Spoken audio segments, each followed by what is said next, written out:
ہمارے چینل سے جڑنے کے لیے YouTube پر لمبرا ایجنسی سبسکرائب کریں۔ جگہ پر سونے کا مصلی بنوایا تھا۔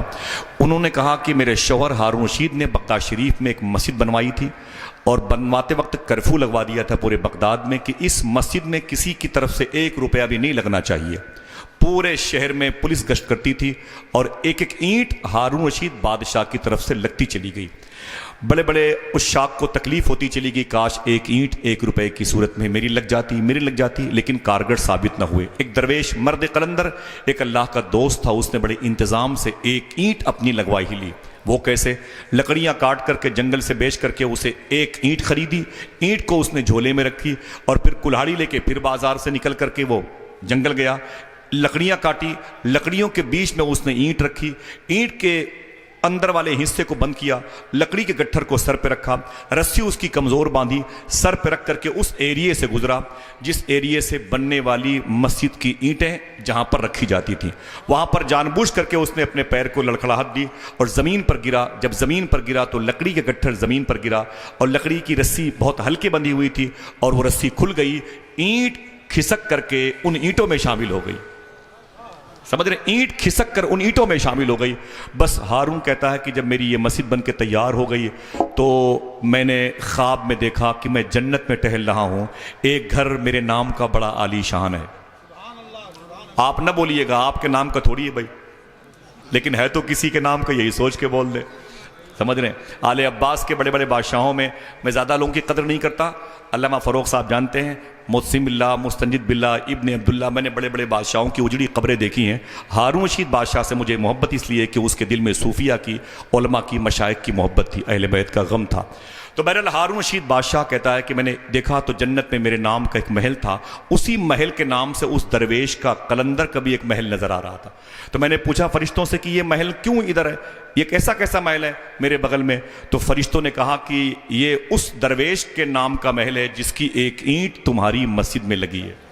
مدرسہ یہ آپ جانتے ہیں دارالعلوم مدینہ العربیہ، میں یہاں رہا بھی ہوں اور میرے سامنے جناب رضی خان صاحب مرحوم نے بہت محنتیں کی اور ان کے بعد ان کے بیٹے یہ محمد علی اور یہ ان کے جتنے بھی بیٹے ہیں ان کے اور ساتھی یہاں کمیٹی کے اراکین، میں شکلاً تو سب کو جانتا ہوں لیکن نام سے پوری طرح سے واقف نہیں ہوں، اور ان کے دیگر رفقا، ان کے ساتھی سب محنت کر رہے ہیں الحمدللہ۔ جس طرح سے رضی خان صاحب مدرسہ چلاتے تھے یہ لوگ کوشش کر رہے ہیں کہ اس سے بہتر ہم اس مدرسے کو چلائیں۔ اللہ تعالیٰ محمد علی اور ان کے بھائی اور ان کے جتنے بھی ساتھی ہیں، کمیٹی کے لوگ ہیں، مدرسے کے اراکین ہیں، ان سب کو خوب ہمت اور قوت دے اور ان کو اور حوصلہ، ان کو مزید حوصلہ اللہ تعالیٰ عطا فرمائے کہ اس مدرسے کو خوب ترقی دے اور جس طرح سے چل رہا ہے اسی طرح سے اس مدرسے کو چلاتے رہیں۔ ایک بات جو میں نے دیکھی، میرے پاس لوگ آتے ہیں، مدرسے سے بچے فارغ ہوتے ہیں، اکثر جو ہے بچے آتے ہیں کہ حضرت مجھے جگہ دلا دیجیے، ماشاءاللہ، امامت کی جگہ، پڑھانے کی جگہ۔ ان سے پوچھا آپ کیا پڑھائیں گے؟ تو میرا خیال 90% بچے یہ کہتے ہیں کہ مجھے درس نظامیہ پڑھانے کے لیے ملے، کہ حضرت کم سے کم خالص وہ رابعہ خامسہ کی جماعت تک تو مدرسہ ہو۔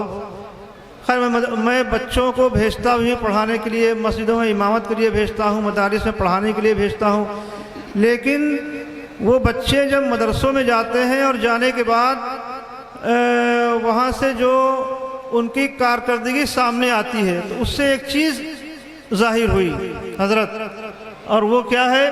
وہ یہ کہ بچوں کے اندر تبلیغی جذبہ نہیں ہوتا ہے ہمارے، یہ بہت بڑی کمی ہے۔ اس پہ ہمارے تمام مدرسے والے ان کو جو ہے غور کرنا ہوگا۔ پیسے کی ضرورت تو سب کو ہے، ہم کو بھی ہے، آپ کو بھی ہے، چاہے وہ عالم ہو چاہے جاہل ہو، پیسے کی ضرورت سب کو ہے، لیکن تبلیغی جذبہ یہ الگ چیز ہے۔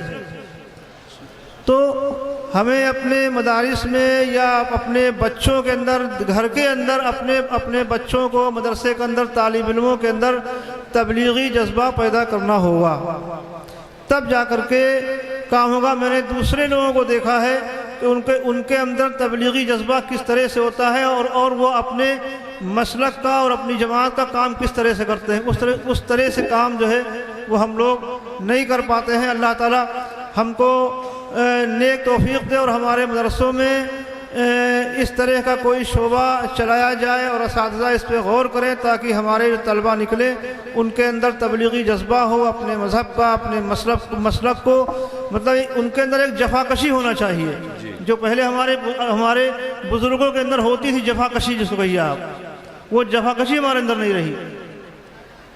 تو جفاکشی اور جذبہ یہ چیز ہمارے اندر ہوگی تبھی ہم دین کی تبلیغ کر پائیں گے، اپنے مسلک کی اشاعت کر پائیں گے۔ ابھی آپ دستار بندی کا منظر دیکھیں گے، اللہ تعالیٰ اس مدرسے کو خوب ترقی عطا فرمائے، اور ہمارے یہاں پہ جو علماء کرام ہیں اللہ تعالیٰ ان کے علم و عمل میں، ان کے عمروں میں، ان کے رزق میں برکتیں عطا فرمائے، اور اس مدرسے کو اللہ تعالیٰ خوب ترقی عطا فرمائے۔ اور دستار بندی لائیے، بچے کہاں ہیں؟ جی ماشاءاللہ، میں گزارش کر رہا ہوں مولانا ذیشان احمد صاحب